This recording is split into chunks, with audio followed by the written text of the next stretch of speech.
បាទនេះគឺជាវិធីយករូបភាពយកមកដាក់ប្រើប្រាស់នៅក្នុង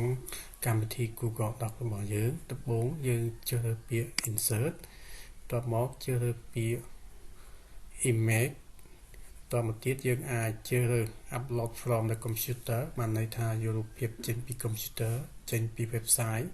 ចេញពី drive ចេញពី photo ឬក៏ camera ឬក៏ជា copy link នេះឥឡូវខ្ញុំជ្រើសរើសរបៀប search the web នេះយើង click ទៅលើវាមកហើយយើង search នៅក្នុង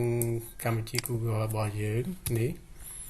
បាទឥឡូវយើងអាច select ទៅលើណា select ទៅលើរូបភាពណាមួយដែលយើងចង់បាននេះខ្ញុំចង់បានរូបភាពនេះ